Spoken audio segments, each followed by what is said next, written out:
शहीदों की चिताओं पर हर बरस लगेंगे मेले, वतन पर मरने वालों का यही बाकी नशा होगा।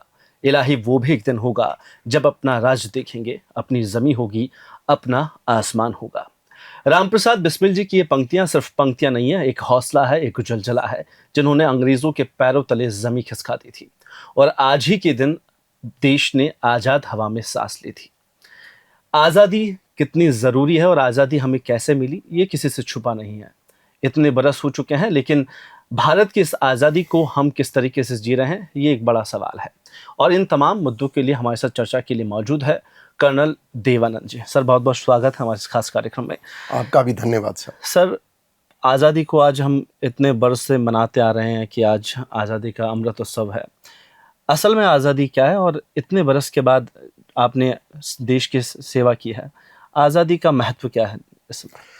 देखिए, सबसे पहले तो आज़ादी इंसान का वो रिक्वायरमेंट है जिसको मैं मानता हूँ ईश्वर की देन है। और आज़ादी हर व्यक्ति, हर राष्ट्र, सबको अपने तरीके से जीने का अधिकार है जी। पर जिस प्रकार भारत की हम चर्चा कर रहे हैं, देखिए 1947 15 अगस्त, मैं रादर 14 अगस्त चर्चा करूँगा आपसे पहले। भारत की जो आज़ादी जिसको हम शब्द कहते हैं, मैं मानता हूँ, मैं तो आज तक कंफ्यूज हूँ जी। और कंफ्यूज इसलिए हूँ कि मैं धन्यवाद, अभी हाल ही में मोदी जी द्वारा एक विभाजन की विभीषिका 14 अगस्त को मनाने लगे हैं। जी। मैं बचपन से जब पढ़ने लगा था, देखा करता था कि जब एक तरफ लाखों की संख्या में हमारी बहन बेटियों की हत्याएं हो गई, उनको देश का बंटवारा हो गया, वो भी धर्म के नाम पर हुआ। उसके बाद भी हिंदुस्तान में भी बहुत सारे धर्म के रह गए और ये मैं कंफ्यूज था कि आज़ादी कौन सी है। जी। ये तो बहुत बड़ी त्रासदी है हमारे लिए और धन्यवाद, अभी इस चीज़ को एहसास करने लगे हम। पहली बात तो दूसरी, यस, सही बात है कि हमारी आज़ादी की शुरुआत एक राष्ट्र के नाते हुई, पर दुख भी है कि भारत के तो टुकड़े हो गए ना। भारत तो आज़ाद हुआ ही नहीं कभी। भारत का तो विभाजन हुआ और इसीलिए विभाजन की विभीषिका 14 अगस्त को देश मनाता है। मेरे कहने से कुछ नहीं होगा सर। जी। और 15 अगस्त को जो एक हम अपने देश का आज़ादी का पर्व मनाते हैं, मैं मानता हूँ अच्छी बात है। कुछ कमियों के साथ भी आगे बढ़े और इसलिए कह सकता हूँ आज़ादी अभी अधूरी है और अधूरी है। गरीब आज भी भारत के अंदर देखिए कमज़ोर व्यक्ति हैं, उनको बहुत सारों को रोजी रोटी की दिक्कत है। देश के अंदर आज भी महिलाओं को अधिकार नहीं मिल रहे हैं। देश में आज भी बहुत सारी चीज़ें हैं, पर देखिए 47 से लेकर के जो देश ने उन्नति की है, मैं ये कह सकता हूँ मेरा सौभाग्य है कि मैं इस आज़ाद भारत के अंदर मेरा जन्म हुआ और जिस प्रकार से मैं उन्नति देख रहा हूँ, देश की दिन दुगुनी रात चौगुनी, हम कह सकते हैं कि एक तरह हमारा देश जो सोने की चिड़िया कहा करते थे उस तरफ जा रहा है। तो बहुत अच्छी बात है, हर फील्ड में बदलाव आए हैं और देशवासियों को मैं बधाई देना चाहूँगा कि देखिए कमियां हमारे में चाहे जितनी हो, पर हम आगे की तरफ बढ़ें, यही एक सच्चे नागरिक का कर्तव्य और फर्ज होता है। और हमारे से कमज़ोर साथी किसी भी फील्ड में, आप जहां भी काम करें, जो भी सेवा करें, जो आपसे कमज़ोर है उसको हाथ दें अपना और अपने बराबर तक लाने का प्रयास करें। और जिस दिन सब बराबर आ जाएंगे, मैं मानूंगा जी, आज़ादी पूरी हो जाएगी। सर, आज़ादी का आज हम इतने साल मना रहे हैं, तो आपने जब सेना में अब कदम रखा, कैसे इसकी शुरुआत हुई, कैसे देवानंद, कर्नल देवानंद बने और कैसे इन तमाम चीज़ों को जोड़ते हुए आपने देश के लिए इतने सालों की सेवा की? अगर मैं सच बोलूं तो एक्चुअली हमारे दौर में हमें पता भी नहीं था कि कर्नल क्या होता है, लेफ्टिनेंट क्या होता है, अधिकारी क्या होते हैं जी। और क्योंकि मैं सन 60 के दशक की बात कर सकता हूं, जब ना अखबार होता था, एक रेडियो मात्र होता था, वो भी गांव में शायद एक व्यक्ति के पास, जो फौज में सूबेदार वगैरह जो रहते थे, हवलदार, उन्हीं के पास गांव में लगा रहता था। तो मैं मानता हूँ, बहुत सारे लोग कहते हैं कि मेरे सपने थे, पर मैं तो ये स्वीकार करता हूँ इन चीज़ों का ज्ञान ही नहीं था। आज मेरी माताजी नहीं है, वो स्वर्गवास हो गया उनका। मुझे याद है जब मैं उनसे पहली बार कहने लगा, माँ मुझे सुना है गांव में कोई सैनिक स्कूल का एग्ज़ाम हो रहा है, मैं भी दूंगा, लोग कहते हैं उससे नौकरी मिलती है। तो माँ ने देखा मजाक कर रहा है, इसको कहाँ, उस दौर में पता ही नहीं। पर भाग्य कहो कि, और यही कहूँगा माता पिता का आशीर्वाद, कि हम ऐसे स्थान पे पहुँच गए। और सैनिक स्कूल जाने के बाद अगर सैनिक स्कूल नहीं जाते तो मैं मानता हूँ हम कभी ये सोचते भी नहीं। और सही मायने में मैं आपको इतना बता सकता हूँ कि जर्नी आदमी के बस में, कई बार लोग कहते हैं कि हम चाहे सो कर सकते हैं, मैं कहता हूँ नहीं, होगा वही जो ऊपर वाले, जो ईश्वर चाहेंगे। उन्होंने आपके लिए कोई एक रूप तय किया है और मैं मानता हूँ मुझे राष्ट्र सेवा का ऊपर वाले ने मौका दिया। जी। और ये जर्नी इंटरेस्टिंग, हर व्यक्ति की जैसे अपने जो काम में कर्मठ व्यक्ति होते हैं, पर सेना में एक ऐसा भाव देखने को मिला जो मैं मानता हूँ जहाँ पर हम हमारे साथी के लिए, देश के लिए, कभी हमने हमारे ये नहीं सोचा कि हमारी तनख्वाह कितनी है, हमने ये नहीं सोचा कि मेरी छुट्टी है कि नहीं है। जी। बहुत सारे किस्से ऐसे हुए कि जब घर के अंदर शादी थी तो हम छुट्टियां नहीं मिलती थी और उस शुरू दौर के अंदर तो रादर हम कैंसिल कर देते थे क्योंकि ऑपरेशनल कमिटमेंट होता था, यूनिट हमारी कहीं जा रही होती थी। तो बहुत सारे थे शुरू की। तो सौभाग्य ही कहूँगा एक सैनिक के रूप में, मुझे आज भी रिटायर जो शब्द सही नहीं होगा, सेवानिवृत्ति के बाद भी हमें सौभाग्य मिलता है ये हमारी सैनिक की टोपी हमारे सर पे धारण करने के लिए। इससे बड़ा मैं सौभाग्य क्या बोलूं अपने आप को जी। पर एक बात तय है, देखिए कि उस दौर में जैसे मैंने कहा कि जो मेंटल ग्रोथ होती थी स्टूडेंट्स की, बहुत सारी चीज़ों में कमियां थी। आ भी गए फौज के अंदर, सेना में जो उस दौर से लेकर के आज के दौर का बदलाव है, ये बहुत ही ऐतिहासिक बदलाव जर्नी रही है देश के लिए। इसके लिए पूरे नागरिक देश के अभिनंदन बधाई के पात्र हैं, मैं ऐसा मानता हूँ। कौन सी ऐसी चीज़ आपको लगती है कि उस दौर में जब आपने, क्योंकि आर्टरी मशीनें, कई तरह के बदलाव आधुनिक समय के साथ हुए हैं, आपके साथ में वो कौन सा दौर था? आपको लगता है कि उस समय आपने कोई ऐसा किस्सा कि उस समय भारी भरकम चीज़ें होती थी, मशीनरी, गन्स, और आज के समय में? देखिए मैं तो कई चीज़ें हैं जो आपके दर्शकों को इंटरेस्ट होगा, उनको अच्छी लगेंगी। मैं एक चीज़ बता दूं कि देखिए जो मैं 80 के दशक में जब मैं सेना में गया हूं जी। और उस दौर के अंदर मेरी पहली पोस्टिंग जम्मू कश्मीर में थी। जी। जम्मू कश्मीर में जब हम गए तो आज के हालात तो थे नहीं और श्रीनगर में हम पहले जम्मू गए, जम्मू से श्रीनगर, श्रीनगर से बांदीपुर एक जगह है। बांदीपुर से जो मेरी यूनिट थी आगे कंजलवान गुरेज एरिया में थी, वहाँ पैदल सड़कें नहीं थी उस दौर में। तो कहने का मतलब उस दौर के अंदर हमें पोस्ट पे, मैं इन्फेंट्री बटालियन का आदमी हूँ, 9 बिहार रेजिमेंट है मेरी जी। और इन्फेंट्री वाले जो हम जाया करते थे तो हमें 4-4, 5-5 दिन पैदल चलना पड़ता था अपनी पोस्ट पे जाने के लिए उस दौर में। हाँ जी। पीठ पे सामान होता था, अधिकारी होते थे, एक पोर्टर मिल जाता था, घोड़ा मिल, बट हर आदमी को इतनी दूर पैदल चलना था, पहली बात। जी। आज के ज़माने में पोस्ट के ऊपर सड़क है। जी। दूसरी बात, जब कभी घर पे कोई प्रॉब्लम हो जाती थी, जी। वापस छुट्टी आने के लिए जब तक हम घर पहुंचते थे, आने का क्या, उस समय तार हुआ करता था, पोस्ट एंड टेलीग्राफ एक तार आया करता था जो सेना में चौथे या 5वें दिन से पहले पहुंच ही नहीं सकता था। तंत्र एक सिस्टम है जहाँ पैदल ही तो जाएगा तार, बिल्कुल, हवाई जहाज से तो जाएगा नहीं। जी। जी। तो हमें वो 6-7 दिन तक खबर मिलती थी, जब तक हम चलते थे 6-7 दिन तक नीचे आते थे और जब तक फिर ट्रेन, आपको पता उस दौर में गाड़ियां, बसें, इतना सिस्टम नहीं था, तो जब तक घर पहुंचते थे किसी की डेथ पे, या बहुत सारे किस्से जीवन में हर सैनिक के आते हैं, तो वो चीज़ें समाप्त हो जाया करती थी। बट हमें फिर भी कभी कोई गिला नहीं रही, हमें कोई शिकायत नहीं रही। जो जिस प्रकार से आजकल मैं देखता हूं कि सोशल मीडिया पे बहुत सारे लोग सरकार से इतनी शिकायतें करते हैं, देश से इतनी शिकायतें करते हैं, हम तो फिर भी सौभाग्य मानते थे कि हमें सेवा का मौका मिल रहा है जी। और कठिनाइयाँ थी, ये तो एक एडमिनिस्ट्रेटिव थी। एक और जहाँ तक वेपनरी, अब देखिए आज के ज़माने में मोबाइल है, जी। उस ज़माने में फ़ोन ही नहीं थे। जी। मैं फ़ोन तो आपको बताऊं 2000 तक तो शायद टेलीफोन लोगों के घरों में नहीं थे। और वहाँ से जब हम आपस में भी कोई बीमार हो जाए, आप देखिए बर्फ़ गिरती थी, बर्फ़ भी इतनी होती थी कि 6-6 महीने हमारे रास्ते बंद हुआ करते थे। कोई बीमार हो जाए तो बीमार व्यक्ति को ले जाने के लिए पहली बात तो डॉक्टर्स भी इतने नहीं होते थे, हमें छोटा मोटा पैरासीटामोल 2-4 दवाइयाँ आपस में देते रहते थे। और अगर मौसम खराब है तो हवाई जहाज व हेलीकॉप्टर भी नहीं आ सकते थे। और बहुत बार ऐसा होता था जब हमारे किसी साथी की मौत हो जाती थी फॉरवर्ड एरियाज में, दुश्मन की शेलिंग के कारण या किसी भी कारण, या तो कई बार उस जमाने में क्या, उसको जो लास्ट राइट्स के लिए बॉडी घर नहीं आया करती थी। ये तो धन्यवाद आई थिंक वाजपेयी साहब का कि उनकी सरकार आई और जॉर्ज फर्नांडिस साहब शायद डिफेंस मिनिस्टर थे, कारगिल के बाद में ये हुआ, फैसला लिया गया और आज देश पार्थिव देह आता है नहीं, पुराने जमाने में वो एक टोपी एक बेल्ट उनके लास्ट रैंक, तो वो एक सेना अलग थी। पर फिर भी कह रहा हूँ, हमें गर्व था, हमने कभी शिकायत नहीं की।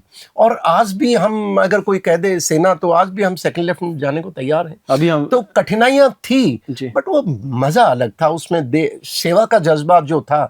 और आज भी मैं मानता हूँ। पर अब देखिए, जैसे मैंने आपको बताया, हवाई जहाज की प्रॉब्लम थी, बर्फ में निकलने की प्रॉब्लम थी, साजो सामान भी हमारे पास राइफल 7.62 हुआ करती थी और कोई हथियार ही नहीं होते थे, एक LMG होती थी, बहुत सारी चीजें हैं। बट ऐसी कोई शिकायत नहीं थी देश से। देश प्रोग्रेसिव रहा है।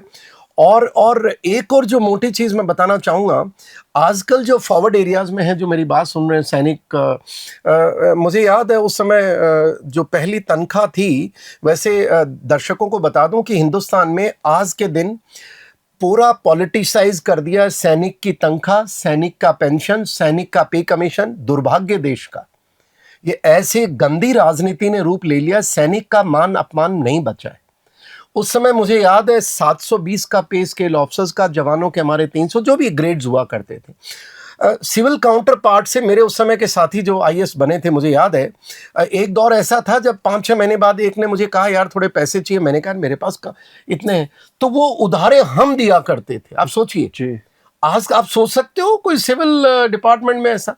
पर वो जो वो दौर था, उसको समय के साथ ऐसा खराब कर दिया हिंदुस्तान में, पॉलिटिशियन ने किया बेसिकली, और ब्यूरोक्रेट्स भी उसमें बराबर के भागीदार हैं। हमारा एक पे कमीशन अलग हुआ करता, सेना के रैंक ही अलग है, सेना को आप कंपेयर नहीं कर सकते। ये प्रेसिडेंट्स कमीशन होता है। बट चलिए, तो पर मैं आपको जो बात बता रहा था, ये जो जिस तरह के हमारे जीवन, वहाँ जो पोस्टों पे रहने की व्यवस्था थी, वहाँ तंबू नहीं हुआ करते थे, टेंट्स भी पत्थर में थोड़ा सा गुफा खोद करके हम जैसी बना लिया करते थे, और लकड़ी पेड़ काट करके उसके ऊपर मिट्टी डाल करके। और मुझे अब बर्फ और बारिश के अंदर तो पानी चूता रहता था जी। और हम जो ऑफिसर्स, JCO, जो एक सेना का अपना तंत्र है, तो मुझे एक अलग से गुफा खोद के दे दी जाए सबको, अधिक सीनियर JCO साहब। पर सबसे इंपॉर्टेंट हमारे लिए होता था कोत, जहां पर हम हथियार गोला बारूद रखते थे। तो वो पर कभी जो वो कमजोरियां थी, मैं मानता हूं देश ने आज बॉर्डर एरियाज के अंदर आप जाइए, सड़क है, हवाई जहाज है, रेडियो कम्युनिकेशन है, सैटेलाइट कम्युनिकेशन है, गन्स हैं, आर्टिलरीज हैं, वेपन्स हैं, एंड विभिन्न प्रकार के बहुत सेना आज बढ़ चुकी है। देश को अभिनंदन और बधाई हो। और मैं चाहता हूं, जो आपने देखा अभी हाल ही के अंदर ऑपरेशन सिंदूर किया गया था भारतीय सेना द्वारा, मतलब मैं कहता हूं अगर मैं वहां होता तो शायद इतना हम अच्छा काम नहीं कर पाते, क्योंकि आज की युवा पीढ़ी है ना, वो ज़्यादा लिटरेट है, वो ज़्यादा काबिल है, उनके सोच का तरीका अलग है। क्योंकि हमने तो चीज़ें, इन्होंने तो बचपन से टेक्नोलॉजी देखा है। आप देखिए, ऐतिहासिक है। बहुत सारे लोग चर्चा करते हैं कि 2 रफाल गिरे, 3, ये नेगेटिविटी वाले लोग हैं। अरे भाई, विजय हुई है, और विजय ऐसी ऐतिहासिक है कि पाकिस्तान की एक भी मिसाइल को, एक भी हवाई जहाज को हमारे रणबांकुरों ने अंदर नहीं आने दिया। और एक ही उनकी शाइन मिसाइल आई थी जो हरियाणा में उसको मार गिराया गया। और देखिए किस तरह प्रिसिजन किया है। पर पता नहीं आजकल देश में क्या गड़बड़ है, नेगेटिविटी हो सकता है, शायद मेरे ख्याल से गुलामी की मानसिकता है ना, जहां आक्रांताओं को बड़ा दिखाया जाता था। कोई भी इतिहास में पढ़ाता है कि महाराणा प्रताप ने कितने युद्ध जीते, राणा सांगा जिनके इतने घाव थे, वो तो अकबर महानी पढ़ाता है हिंदुस्तान। तो शायद वो मानसिकता से धीरे धीरे बाहर निकल रहा है देश। तो जो लोग ये पूछते हैं नुकसान, अरे विजय गाथा करो, सैनिक बलिदान के लिए कभी नहीं डरता है। सर, हमने देखा भी कि जैसलमेर में तो कुछ लोग कह रहे थे कि हमको बंदूकें दे दीजिए। यस, बिल्कुल। कुछ लोग आर्मी पर्सन जो रिटायर्ड थे, वो भी कह रहे थे कि हमें दीजिए, हम तैयार है बॉर्डर पे। सैनिक तो वही बनता है ना साहब, सैनिक पैसे के लिए नहीं बनता है। ये तो पता नहीं किन गधों को ये गलतफहमियां हो रखी हैं देश में कि हम तनख्वाह देते हैं। दुर्भाग्य देखो ना, समस्याएं बहुत हो सकती हैं, पर सैनिक अपनी माँ भारती के लिए फौज में जाता है। मैंने कहा ना, मुझे तो पता ही नहीं था फौज क्या है। ऑफिसर बनना तो शायद मैं, हमारे इलाके में कोई, हमारे कम्युनिटी, मेरे परिवार में ऑफिसर छोड़ के 1-2 सिपाही हवलदार हुआ करते थे। तो ऐसा कुछ भी, सेवा मात्र के लिए सैनिक जाते हैं। आज के जो सैनिक है वो हमसे भी बहुत ज़्यादा समझदार, और ऑपरेशन सिंदूर की सफलता मैं उनके श्रेय देता हूँ, हमारे प्लानर्स को देता हूँ, और इसके साथ साथ सरकार को भी देना चाहूँगा।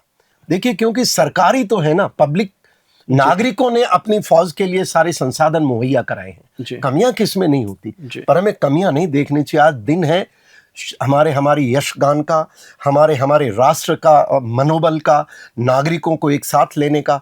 तो सेना तो मैं मानता हूँ बहुत अच्छा।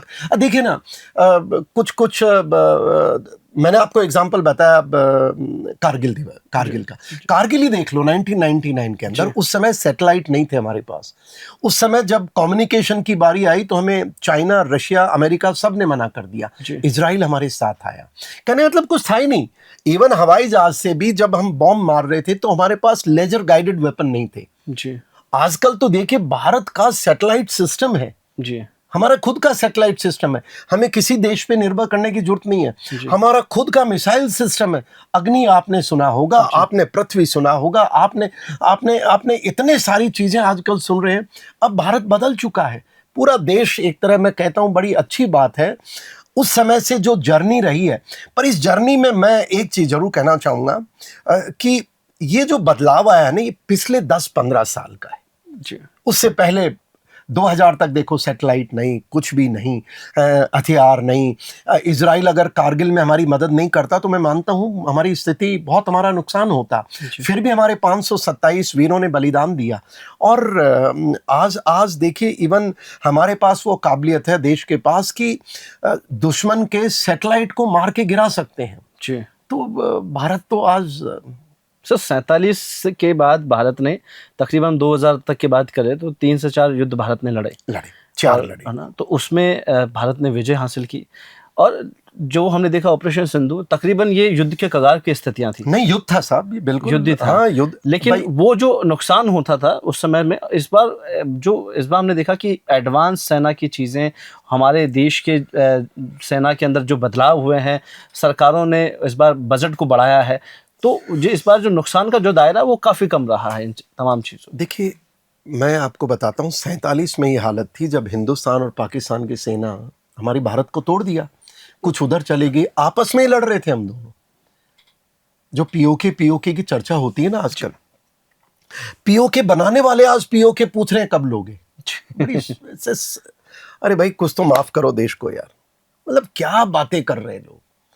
उस समय सेना तैयार थी पर हम युद्ध पे आ रहे थे। उसके बाद 62 का युद्ध हुआ।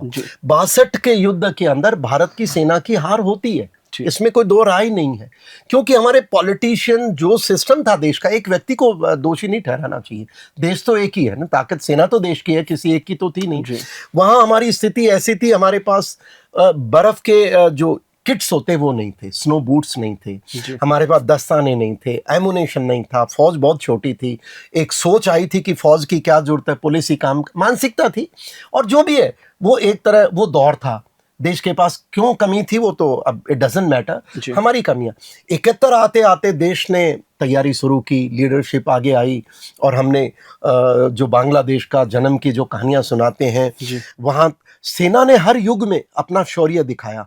71 में जीत हुई, पर जीत के बाद ना तो पीओके आया, ना हमारे 50, मतलब वो कमियां रही। पर जो आप प्रोग्रेस की बात करें, कारगिल आते आते तक हमारी सेना की वही स्थिति थी 47 से लेकर के 99 तक। पर 2000 के बाद मैं मानता हूं 2007, 8, 9, 10 के बाद कारगिल रिव्यू एक कमेटी बनाई गई कि भाई हार के कारण देखो। उसके अंदर कई मुख्य बिंदु आए कारगिल रिपोर्ट में। पर अगर मैं सही हूं और मेरी बात से तथ्यों के ऊपर मैं कहूं तो कारगिल रिपोर्ट में एक सबसे बड़ी इंपॉर्टेंट जो मांग रखी गई थी कि सेना के अंदर लीडरशिप यंगर होनी चाहिए। क्योंकि पहाड़ियों में जब सैनिक लड़ता है तो उम्र का फर्क पड़ता है। तो ये एक रिपोर्ट थी। दूसरी थी कि जो एयरफोर्स, नेवी, आर्मी, अगर कारगिल में याद हो हमारी एयरफोर्स को आने में करीब 10 दिन लग गए थे। 26 जुलाई को हम विक्ट्री दिवस मनाते हैं, जून और 4 मई की बात है, 4 या 3 मई को युद्ध शुरू होता है करते, और 22 मई को शायद एयरफोर्स आती है।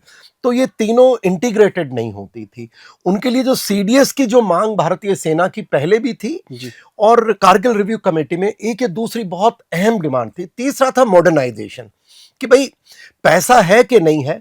बट मैं अगर ये श्रेय दूं तो मैं मोदी जी को श्रेय देना चाहूंगा, या आप कहिए कि बदलाव 2010 के बाद शुरुआत देश ने महसूस किया।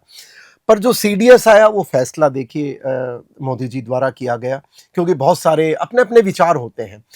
तो उसका नतीजा क्या हुआ, आपने सही कहा, हमारी कैजुअलिटीज इस बार कम क्यों हुई? जी आप गलवान में देखिए, कम इसलिए कि हमारे सीडीएस के आने से एयरफोर्स नेवी इंटीग्रेटेड डिफेंस हो गया। जी एक तीनों सेनाएं एक साथ काम करती हैं। हवाई जहाज अगर अंडमान निकोबार में है तो अगर उसको लेह लद्दाख ले जाना है तो अब वो पुराने जमाने की बात नहीं रही, क्योंकि एक कमांडर बना दिया है। जी और हमारे खुद के अंदर एक और चीज की कि स्वयं निर्मित हम हथियार, हमारा गोला बारूद। पहले युद्ध में क्या होता है साहब, अगर कोई लड़ाई चल रही है, आप देखिए, जी दुश्मन चाहे तो वो वैसे आधी चीजें सप्लाई करना बंद कर, जैसे अमेरिका कर रहा है सबके साथ, वो बंद कर देते हैं। अब स्वयं निर्मित से क्या हो गया कि अब हमें भारत को किसी की परवाह नहीं है। जी हमारी टेक्नोलॉजी एडवांसमेंट्स, हमारी मिसाइल टेक्नोलॉजी, हमारे साइंटिस्ट, हमारे एवरी वे अब भारत ऐसा है। और आपने पूछा कि अभी कैजुअलिटीज तो है ही नहीं। जी क्या कैजुअलिटीज है? कोई कैजुअलिटीज नहीं है साहब। पाकिस्तान के सैकड़ों की संख्या में टेररिस्ट मारे, जी उनके एयरफील्ड्स को 11 को हमने नॉन फंक्शनल कर दिया और वो घुटने पे आ गया। हाँ, कुछ लोग चर्चा करते हैं नहीं नहीं, ये सब एंटी भारत ब्रिगेड लोग हैं ये। चर्चा ये भी पीओके भी ले आना चाहिए था अगर हाँ, अरे तो लेना चाहिए था तो बिल्कुल ले गए, उस सेना पे छोड़ रखा है ना। सरकार आज भरोसेमंद मैं मानता हूं जिसने ये फैसला किया। देखिए पहले क्या होता था, जब कोई हमला होता था, आप भी याद करो आपके बचपन के दिन, यही बोलते थे बेटा घर से मत जाना। आपकी आयु कितनी है? 40-45? जी 40 हो गई तो घर से माता पिता, जयपुर ब्लास्ट होता था, कभी अलग अलग पूरे देश में ब्लास्ट ही पिताजी क्या कहते थे घर में कि बेटा कोई सड़क पे चीजों मत उठाना, कहा करते थे। आज कौन कहता है? आज वो माइंडसेट बदल गया है। तो अब जो भारत की जर्नी है ना, पहली भी बात यह है कि अब भारत बदल चुका है। सेना उतनी सक्षम हो गई है कि दुश्मन को जवाब देने की काबिलियत रखती है, और बिना फिजिकल कांटेक्ट के। हमारे एरियल प्लेटफॉर्म्स हैं, हमारे मिसाइल सिस्टम है और प्रिसीजन है। लाइक इतना सैटेलाइट सिस्टम के कारण आप 2 मीटर के एरिया में मिसाइल दाग सकते हो। तो ये हमारी काबिलियत है, तो मैं मानता हूं।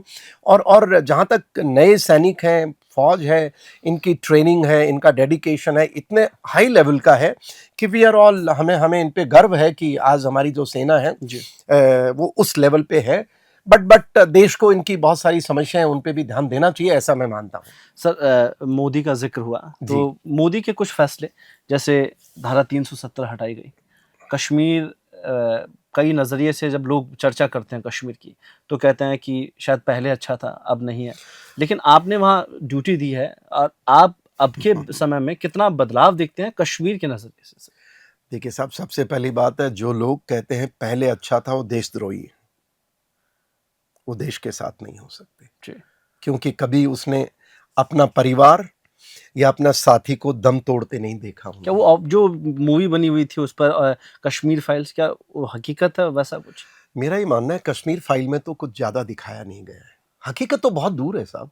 देखिए 370 और 35 से एक देश के खिलाफ वो साजिश थी जिसके अंतर्गत भारत के अंदर, भारत के इलाके को अलग संविधान दिया गया, अलग झंडा दिया गया, अलग एक नैरेटिव दिया गया कि जिससे कि समय के साथ ये देश से अलग हो जाएगा। पहली बात, टेररिज्म जो प्रॉक्सी वॉर कहते हैं पाकिस्तान का, अगर आपने अब वो सवाल पूछा है, आप देखिए 47 में पीओके ही क्यों बना?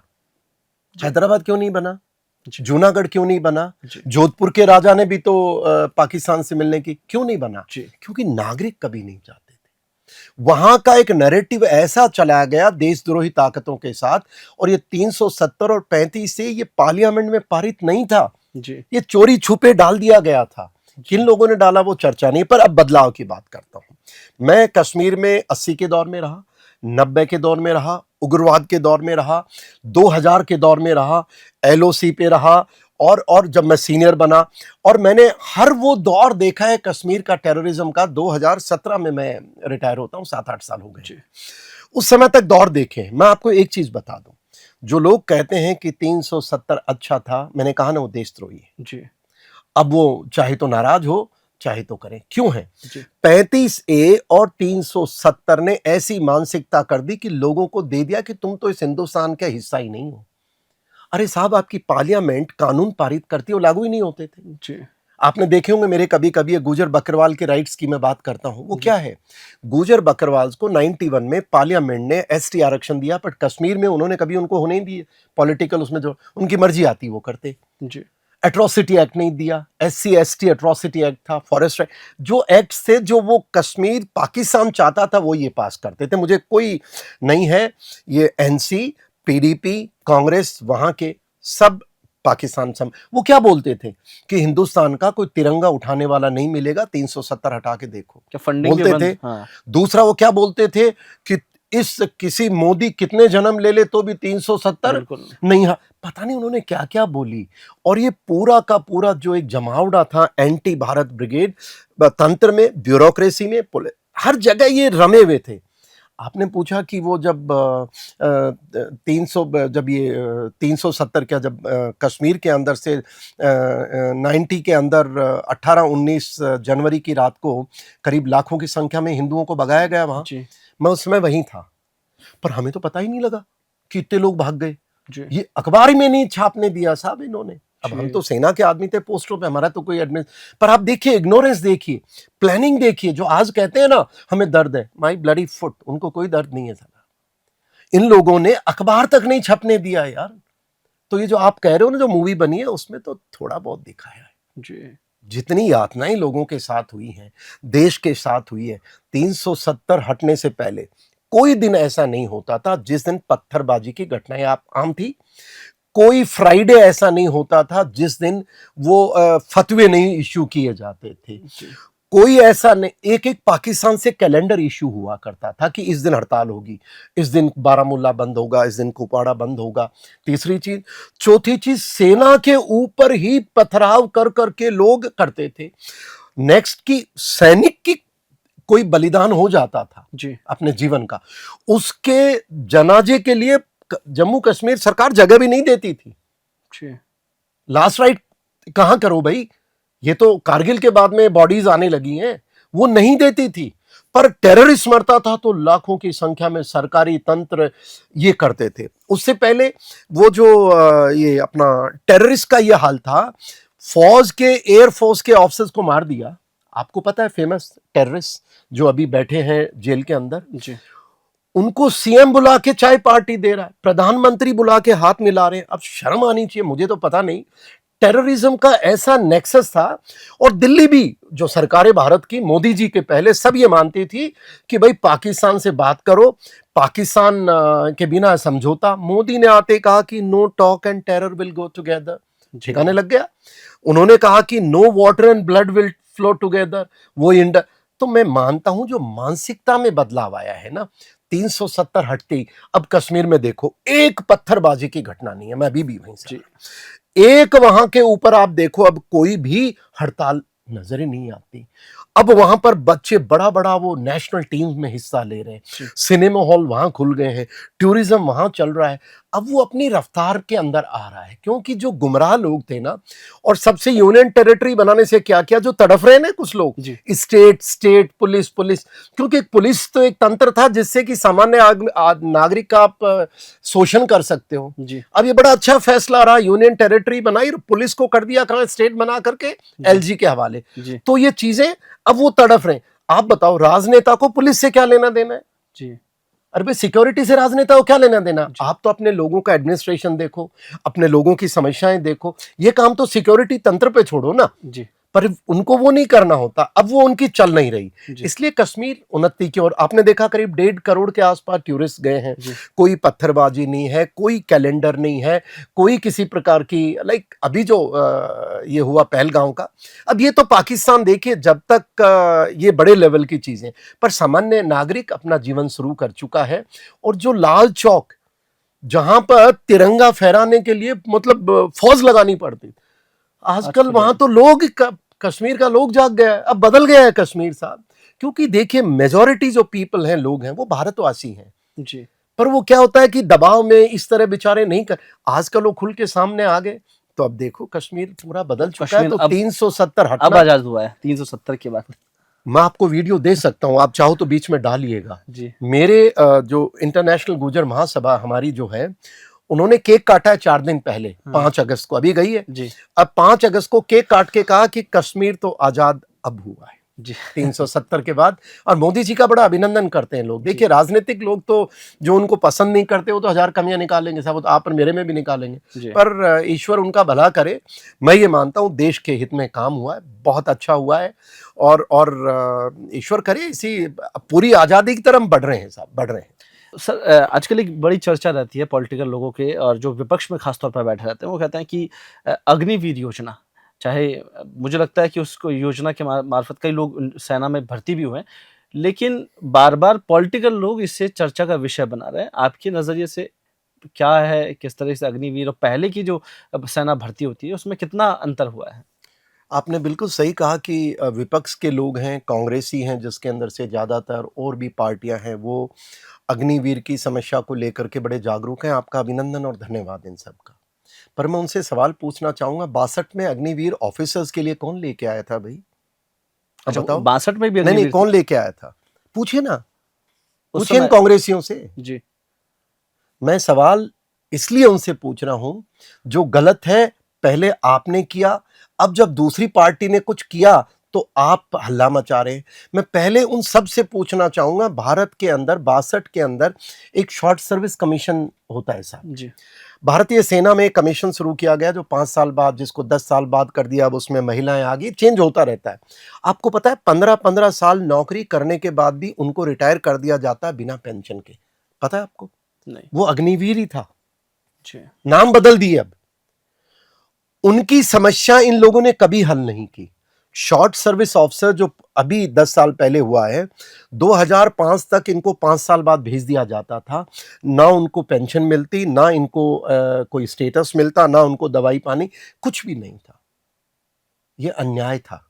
आज भी शॉर्ट सर्विस ऑफिसर्स के साथ अन्याय है। आज ही सुप्रीम कोर्ट एक केस सुन रहा है जी जहां महिलाओं ने कहा कि हमारे को भैया क्यों निकाल रहे हो। जी तो ये जो शॉर्ट सर्विस कमीशन और सेना में किसी भी प्रकार का कोई भी एंट्री सरकारें लेके आती हैं, जी वो सरकारों का अधिकार क्षेत्र है। पर मैं ये मानता हूं किसी भी नागरिक सैनिक को रिटायर करने से पहले उसको वापस आप उनकी जीवनी को सुनिश्चित करना चाहिए।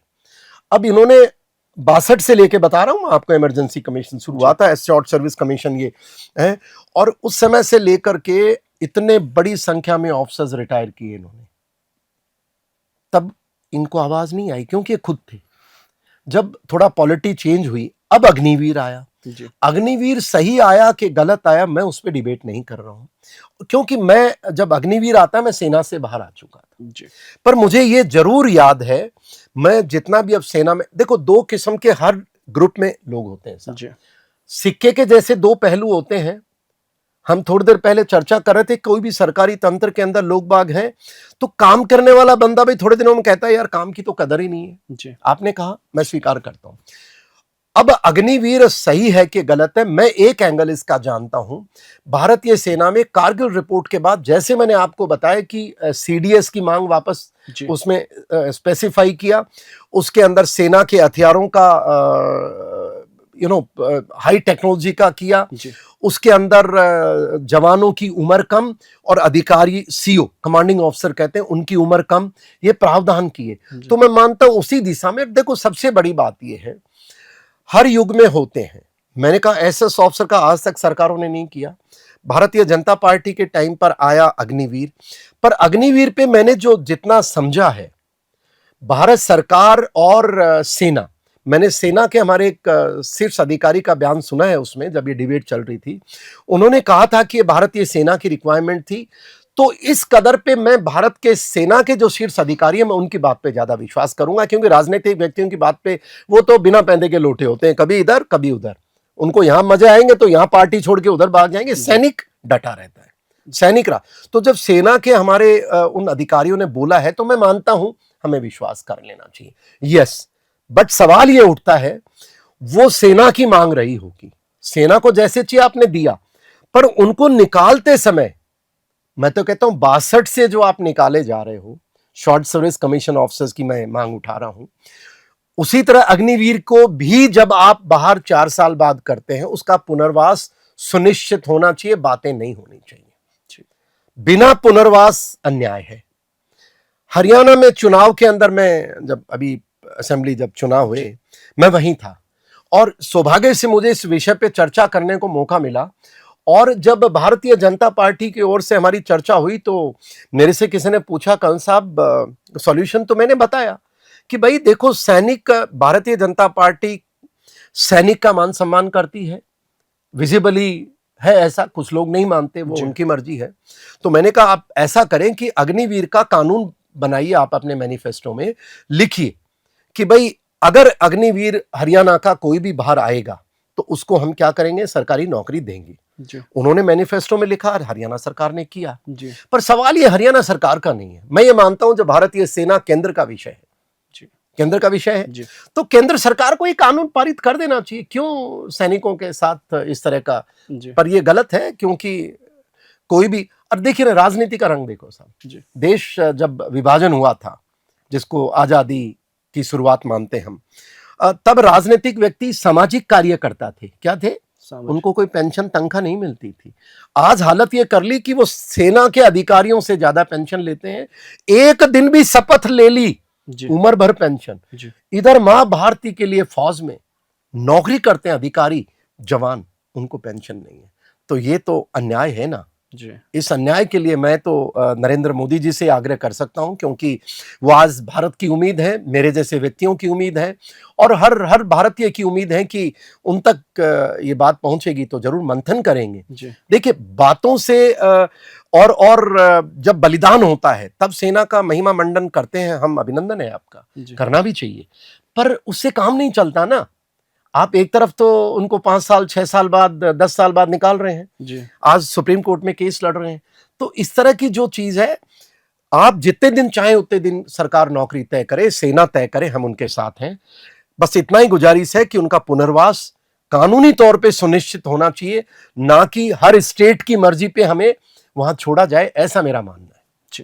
सर ये बड़ा डिसिप्लिन का औहदा होता है और इसमें कोई भी अधिकारी हो या फिर सिपाही हो, तमाम तरह की चीज़ें झेलते हैं। इतना मेंटल स्ट्रेस रहता है और परिवार तरह की कई तरह की दिमाग में सोच होती है।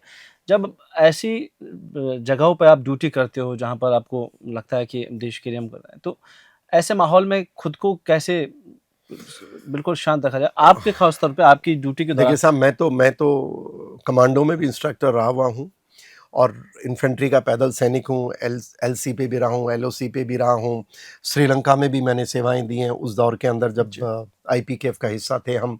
पंजाब में टेररिज्म था उस समय भी मैं हिस्सा रहा हूँ। तो ये एक सौभाग्य रहा कि मुझे मौका मिला।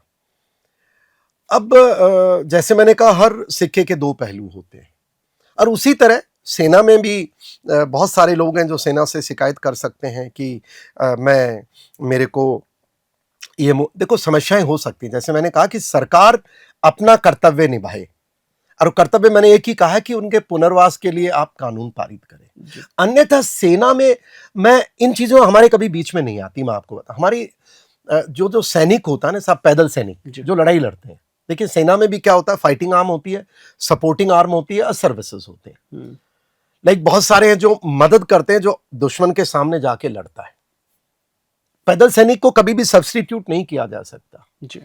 तो वो जो सैनिक जो लड़ता है और जो सपोर्ट करता है, हर आदमी युद्ध के जीतने के लिए करता है जी। और मुझे लगता है कि जैसे आपने कहा कि आप लेह लद्दाख जाइए, -40 -30 एवरेज टेम्परेचर होता है। कारगिल -20 25 टेररिज्म के दौर में हमारे साथी हमारे साथ मर जाते थे। अभी मैं 15 दिन पहले कश्मीर में गया था, कुपवाड़ा। मैं उसी गांव में गया जहां पर 96 के अंदर मेरी यूनिट की गाड़ी उड़ा दी गई थी। मेजर साहब उसमें बलिदान हुआ था उनका, 3 हमारे साथी जवान थे। आज उसी गांव में गया, वहीं मेरा एक कार्यक्रम रखा। तो देखिए, हम जब सेना में होते हैं ना, तो मेरे को लगता नहीं कभी कोई ऐसे ख्याल आते हैं, मैंने नहीं देखा किसी के। और रादर हम तो भागते हैं कि यार मेरे को ऑपरेशन में मौका दे दो यार, मैं जाऊंगा, मैं नहीं बैठूंगा, मेरी ड्यूटी पीछे नहीं। और वो जो रणबांकुरे होते हैं ना, वो सरफिरे होते हैं। उन सरफिरों के कारण ही देश आज आबाद है, उनके कारण नहीं। जो जो कहते हैं कि मेरी तनख्वाह कम है, जी जो कहते हैं कि मेरे को मेरी शादी थी, कई बार शादी पे भी छुट्टी नहीं मिलती थी। मैंने बताया ना 15 दिन लगते थे, जी तो घर में डेथ होगी तो आ ही नहीं पाते थे। जी आज की फौज अलग है, आज तो हवाई जहाज है, आपको सारी चीजें सेवाएं यार होनी भी चाहिए, होनी भी चाहिए। तो जब सैनिक वहां जाता है ना, जो बलिदान देता है, वो मेरे ख्याल से सौभाग्य मानता है। मेरा परम सौभाग्य नहीं रहा, मेरा सौभाग्य रहा सेना में था, परम सौभाग्य नहीं रहा कि मैं तिरंगे में लिपट के आ पाया। जी वो तो मैं मानता हूं, अच्छे सैनिक को तो एक अपने देश के लिए कुर्बान होने का मौका नहीं मिला हमें। जी अभी भी प्रयास कर रहे हैं, सेवा जैसी हो।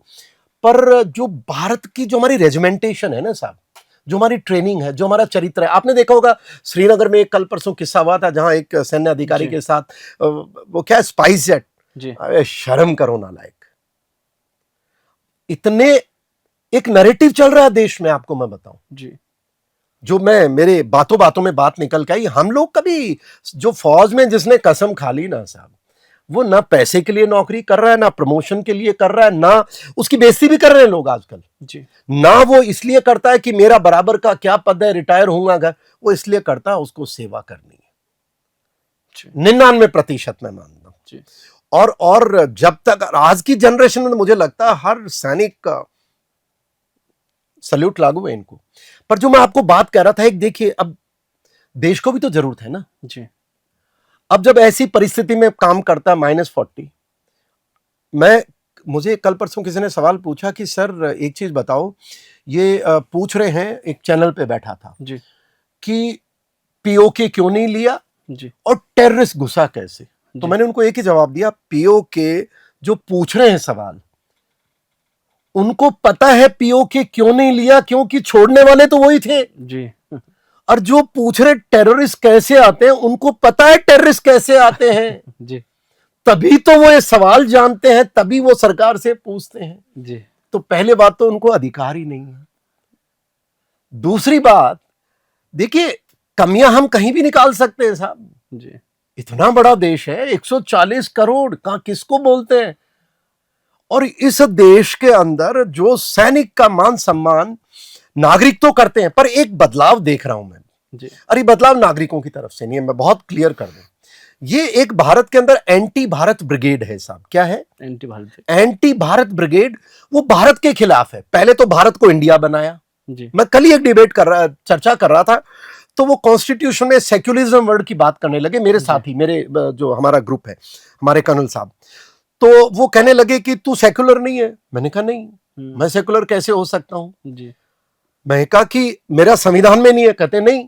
मैंने कहा वो तो तुमने बाद में जोड़ा है यार, इमरजेंसी में जोड़ा है। जी अरे भारत का मूल संविधान में जोड़ा के जोड़ा नहीं, 42 अमेंडमेंट से बोले जोड़ा है। तो मैंने कहा फिर स्वीकार करो, हमारे कॉन्स्टिट्यूशन में सेक्युलर वर्ड नहीं था तो नहीं था, तो नहीं था। हम तो वो क्या बोलते हैं, कौन से पंथी हैं जहां पर विचारों से हम अपना काम करते हैं। जी तो मैंने इनको बोला।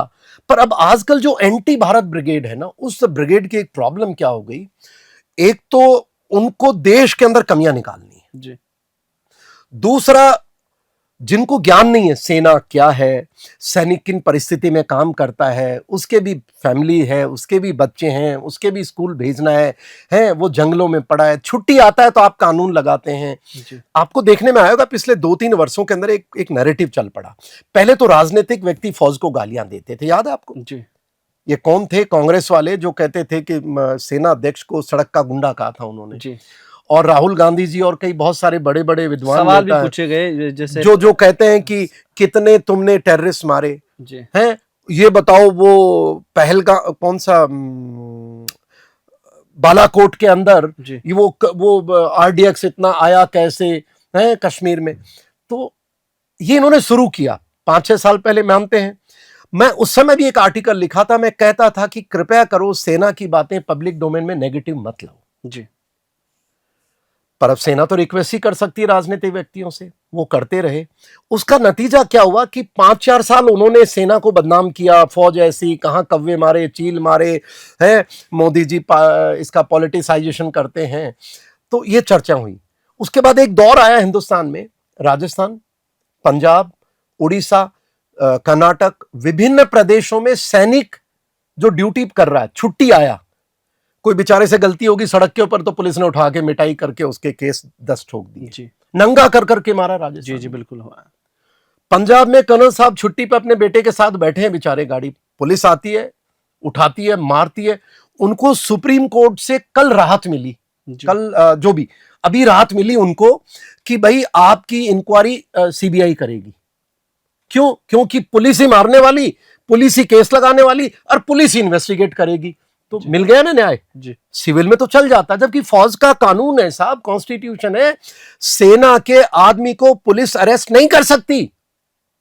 दो ही चीज में कर सकती, या तो रेप या मर्डर, बाकी में आप अरेस्ट कर ही नहीं सकते हो। फिर भी करती है, फिर भी मारती है, फिर भी एफआईआर लगाती है। ये देश के नेता कर क्या रहे हैं? मतलब आप बताइए भाई क्या कर रहे हैं? ये एक नैरेटिव चलना हुआ। उड़ीसा का 2 साल पहले आपने एक किस्सा सुना, जहां एक यंग ऑफिसर कैप्टन साहब और उनकी मंगेतर कहीं शाम को आ रहे थे, पुलिस ने उठाया, रात भर यातनाएं दी, मारपीट की, और जब केस लो प्रपोर्शन हुआ, इंक्वायरी ऑर्डर की। मैंने उस समय भी कहा था इंक्वायरी बेकार है, करने वाला कौन? पुलिस जी।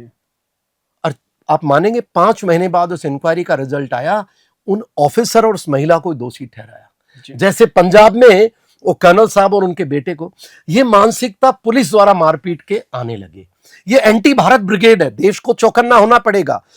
देखो फौजी पाकिस्तान को मार सकता है, चीन को मार सकता है, उनकी धुलाई कर सकता है, पर अपने नागरिकों से मार खाएगा।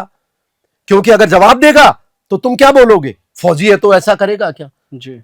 अब ये देखिए, ये नैरेटिव चला, राजनेता, फिर पुलिस, और अब मैं तब भी कह रहा था कि भाई ये बंद करो, क्योंकि अब वो दिन दूर नहीं है जब सामान्य सड़क का गुंडा भी फौजी को छुट्टी में वर्दी में मारेगा जी। वही हुआ कश्मीर के अंदर, ऑफ ऑल कश्मीर में। इस वीडियो क्लियर कट आ गए। कोई भी सैनिक साहब चरित्रवान व्यक्ति होता है, वो कानून नहीं तोड़ता है, और अगर कोई कानून तोड़ता है सामने वाला और उसकी इम्तिहान लेता है, तो हमको सिखाया जाता है एक गोली एक दुश्मन, अनाम कॉम्बैट सिखाया जाता है। बिना हथियार के भी बंदे की गर्दन 2 मिनट में निचोड़ के नीचे डाल सकते हैं जी। तो अगर वो अपनी आत्मरक्षा नहीं कर सकता तो देश की क्या रक्षा करेगा भाई? ये तो देश को तय करना है। और दुर्भाग्य देखो, स्पाइस जेट वाले पकड़े गए वीडियो पे, फिर भी एफआईआर उन्होंने ली है। मैं यहां फौज को भी दोषी मानता हूं, मैं मानता हूं इमीडिएटली ऐसे लोगों के साथ, पर ये देश को तय करना पड़ेगा। आप अपने फौजियों को मारोगे, मार लो जी, हम तो मार खाएंगे फौजी, पर जब अगर मार खाएंगे फिर कल ये उम्मीद मत करना पाकिस्तान को मारेगा जी, फिर बातों से काम नहीं चलेगा। और लास्टली, जब ये एक और चीज है विडंबना देश की, देखिए किसी भी सरकारी नौकरी में, किसी कर्मचारी की मौत किसी भी कारण हो जाती है, तो क्या होता है साहब? उसके परिवार को अनुकंपा नौकरी दी जाती है। मानते हैं आप जी? आपको पता है फौज में ऐसा नहीं होता है, पता है कि नहीं पता जी? नहीं होता है। क्यों? जवाब दो भाई। क्या फौजी, एक तरह तो फौजी का महिमा मंडन, उसके साथ फोटो, और ये जो वीर नारी, जिसको हम वीर नारी कहते हैं, वीर माता कहते हैं हम, जिसको सिंदूर, ऑपरेशन सिंदूर उन्हीं के नाम से रखा ना जी। तो फौज के जब ये कानून क्यों नहीं है कि किसी भी फौजी की किसी भी कारण सरकारी नौकरी के दौरान मौत हो जाए तो उसके परिवार को अनुकंपा नौकरी मिलेगी जी? होना चाहिए, बिल्कुल। देशवासियों होना चाहिए, कृपया करो। तो आप अपने राजनीतिक सिस्टम को बोलिए, मोदी जी आप तक भी बात पहुंचा रहे हैं हम, आप तो करो। ये अन्याय क्यों है फौजियों के साथ? आपने सिंदूर नाम दिया ऑपरेशन को, धन्यवाद आपका, नमस्कार, ये बहुत बड़ी सोच है, माता को सम्मान दिया इन्होंने। पर ये जो कानून की बात कह रहा हूं मैं, और हमारे को स्टेट पे छोड़ दिया जाता है। आप बताओ, बंगाल जैसे स्टेट में फौजी का कोई मान सम्मान करेंगे वो देशद्रोही लोग? केरल में करेंगे हमारा कोई मान सम्मान? मार पीट कर करके भूत बना देते हैं सामान्य आदमी का। फौजी को बेचारे कौन छोड़ेगा? उसके तो बीवी भी अकेली, बच्चे भी अकेले, बुढ़े माता पिता भी अकेले, जमीन पे भी कब्जा कर लेते हैं, प्लॉट खरीदा उस पे भी कब्जा कर लेते हैं, तो वहां हमारा कौन मान सम्मान करेगा? इस वीर नारी की नौकरी देश सुनिश्चित करे, भारत सरकार तय करे। ना हमें राजस्थान से चाहिए, ना पंजाब से चाहिए। भिखारी नहीं है सैनिक, वीर माता है वो। और वो क्यों ठोकर खाए साहब जी? कानून क्यों नहीं बनना चाहिए? पार्लियामेंट में डिबेट करते हैं नेता लोग, कहते हैं कि वो सिंदूर पाकिस्तान का लो, लुगाई बना लो। अरे यार, कुछ कानून की बातें करनी है, कुछ आपको अधिकार की बातें करनी है, तो बोलो उस माता का मान सम्मान के लिए कानून पारित करो आज ही पार्लियामेंट में, जिससे कि वो दर दर की ठोकर ना खानी पड़े। तो ये कुछ चीजें हैं जो साफ निकल के आई। बट फिर भी मैं कह दूं, सैनिक पीछे नहीं हटेगा। आप चाहे उतना मार लो सैनिक को, पुलिस तक, ये कानून बनाने से नहीं होगा भाई, जी ये तो देश को जागना पड़ेगा, समस्या है उन सैनिक की। पर सैनिक सदैव मां भारती के लिए, कभी पैसे के लिए काम नहीं करता है। जी मैंने तो देखा नहीं है, जी और मजा आता है, मुझे तो आज भी बोलता हूँ हम तैयार बैठे हैं सेवा के लिए, ऐसा मेरा जी मानना है। कर्नल साहब, जब ऐसे माहौल होता है तो अक्सर देखते हैं कि हम हर किसी जो अपने काम में लगा रहता है वो या तो कविताओं का सहारा लेता है, संगीत का सहारा लेता है, गाने का सहारा लेता है, या फिर कोई और मनोरंजन के कई तरह के साधन अपनाता है अपने इस तमाम काम के दौर में। आपका दौर वो कैसा रहा? आप किन तमाम चीज़ों का इस्तेमाल? अरे सब, हमारे हमारे दौर में मैं आपको ये बता सकता हूँ, हमारा अभी भी मैं मानता हूं मेजॉरिटी सेना के लिए मनोरंजन हमारे काम में है। जी मनोरंजन हमारी लॉन्ग पेट्रोल्स में है। आजकल तो लॉन्ग पेट्रोल्स नहीं जाती हैं, हवाई जहाज आ गए, हेलीकॉप्टर आ गए। पैदल 20-20 दिन हम पेट्रोलिंग जाया करते थे, पिट्ठू बांध के इलाके में रेकी पेट्रोलिंग का हमारा मनोरंजन का साधन वो था। हमारा मनोरंजन हमारी ड्यूटी के ऊपर, जब जो समस्याएं उनको डिस्कशन करते थे कि इधर से दुश्मन आएगा तो कैसे करेंगे, कल बर्फ गिर गई तो कैसे, ये मनोरंजन के ही साधन थे हमारे पास। हाँ, जहां तक छोटा मोटा ये है कि स्पोर्ट्स सेना में जैसे भी होते हैं, पर मैं बॉर्डर, हमारे फील्ड इंसर्जेंसी लड़ाई के हालात में मनोरंजन यही होता है कि हमारा नुकसान किसी भी हालत में ना हो, उसकी तैयारी करना हमारा सबसे बड़ा मनोरंजन होता था। जी मैं ऐसा मानता हूं। आजकल तो मोबाइल भी है, टीवी भी है, वीडियो गेम भी है, सैटेलाइट भी आ गया, आप गेम्स भी खेल सकते हो। पर मैं मानता हूं मोटे तौर पे सैनिक आज भी देश का सौभाग्य है कि भारत में भारतीय सेना ऐसी है जो आज मनोरंजन कम ढूंढती है। जब तक वो सेवा में है वो अपने काम में ही मनोरंजन मानता है और उसी में मजे लेते हैं। जी मतलब मुझे आज आपने पहली बार एहसास कराया कि मैंने मनोरंजन कैसे किया। जी सही बता रहा हूं आपका, क्योंकि हम सुबह उठते थे, पीटी जाते, और जब फील्ड में जो काम है, अब यही मनोरंजन था, हमारे काम के बारे में सोचते रहना, कैसे करें, कितना करें, जो भी ड्यूटी मिलती थी। जी तो हमारा मनोरंजन देश सुरक्षित रहे ऐसा ही ज्यादातर में होता है। जी बाकी आजकल मोबाइल आ गया तो बातें हो जाती हैं। हमारी तो महीनों तक फोन भी नहीं थे उस जमाने में। कर्नल साहब, बातचीत का दौर लंबा हो गया, लेकिन एक ऐसा संदेश, कोई ऐसी अपील जो देशवासियों से, सरकार से, नौजवानों से, युवाओं से आप करना चाहे, उस आपके संदेश के माध्यम से। चलिए, मेरी युवा राजनेता नरेंद्र मोदी जी और हर भारत के नागरिक से एक ही अपील है कि देखिए, मैं इस स्वतंत्रता दिवस के ऊपर आज आपसे चर्चा की है, मैंने मेरे कुछ विचार शेयर किए हैं, पर मैं एक आपसे आग्रह करूंगा कि देखिए, भारत को भारत रहने दें। भारत को विकसित भारत बनाना है, और इस विकसित भारत बनाने में, क्योंकि मैं सैनिक हूं, बाकी मुझे ज्ञान नहीं है, न राजनीति का ज्ञान है, न किसी विभाग का, मुझे सेना का ज्ञान है। मैं आपको यही कह सकता हूं, सैनिक आपकी अमानत है, और इस अमानत को जैसा है वैसा रहने दें। इसकी समस्याएं बढ़ाएं नहीं, इसकी कम करें। देखिए, सबसे बड़ी बात है कि देश का जो सैनिक है, मैं सैनिक के नाते आपसे बात कर रहा हूं, मैं सैनिक के नाते बात यह कि याद रखिए, भारत माता का जो सैनिक है वो आपका पुत्र है, आपका सैनिक है, किसी राजनीतिक पार्टी का नहीं है, किसी विचारधारा का नहीं है। उसका सम्मान आप नहीं करें, मत करो, पर उसका अपमान जो देश में हो रहा है वो बंद होना चाहिए। क्योंकि जब सेना की पिटाई होती है, सैनिक की पिटाई होती है, वो सैनिक नहीं है, वो देश की वर्दी है, और देश की वर्दी का अगर पिटाई या अपमान होता है तो वो देश का अपमान है, और देश के अपमान पे अगर कोई खुश होता है, वो एक ही व्यक्ति है, वो देश का दुश्मन, भारत विरोधी लोग। और आखिरी मेरी आपसे संदेश और एक विनम्र विनती है, राजनीतिक व्यक्तियों से, देश के पॉलिटी से, देश के हर सैनिक से, कि देखिए, आप, ऑपरेशन सिंदूर का नाम क्यों रखा गया?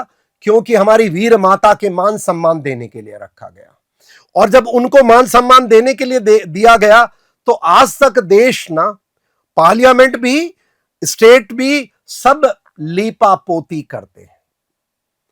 हमें एहसान नहीं चाहिए। अगर आप न्याय कर सकते हैं उस वीर माता के साथ, जब हर किसी सरकारी नौकरी में कोई भी व्यक्ति की मौत होती है तो अनुकंपा नौकरी उसके आश्रित के लिए दी जाती है, आपको जान करके दुख होगा, भारतीय सेना में आज तक कोई ऐसा कानून नहीं है, ना केंद्र सरकार के पास है और ना किसी दूसरे के पास है। राजस्थान को एक अपवाद छोड़ दें तो, जहां पर वीर माता के लिए कोई भी सैनिक की मौत हो जाए तो उस सिंदूर की लाज रखने वाली उस माता को अपने बच्चे पालने हैं, अनुकंपा नौकरी आज तक नहीं दी गई है। मैं कारण में नहीं जाना चाहता, ना किसी को दोष दे रहा हूं, इतना ही आग्रह कर रहा हूं, कृपया करके इस 15 अगस्त पर आप अपनी वीर माता के लिए कानूनी प्रावधान हो करवाने का दबाव बनाएं, जिससे कि उसका मान सम्मान बना रहे। और ये कोई स्पेशल नहीं मांग रहे, बाकी भी नौकरियों में आप करते हैं। तो मेरा यह आग्रह है। और आखिर में मोदी जी, आप हमारे देश की उम्मीद हैं, आप देश की शान है, आप पे देश को गर्व है और ऐसे ही काम करते रहें। बस ये जो मैंने वीर माता का आग्रह किया है, उम्मीद करता हूं इस 15 अगस्त पे आप इस पे ध्यान देंगे और इनके मान सम्मान को बरकरार रखेंगे। इसके साथ मेरी भारत के सब नागरिकों को बधाई हो। यह बदलता भारत है। आज के भारत के अंदर क्या नहीं होता है, एक संविधान है, एक झंडा है और आज वहां पर पत्थरबाजी नहीं होती है देश में। आज टेररिस्ट छोड़े नहीं जाते हैं।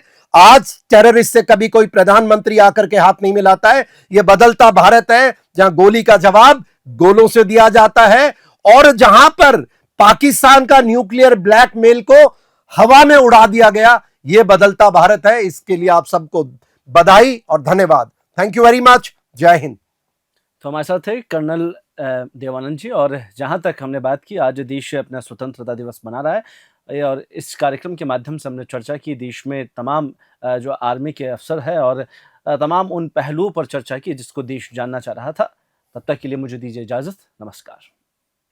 जय हिंद।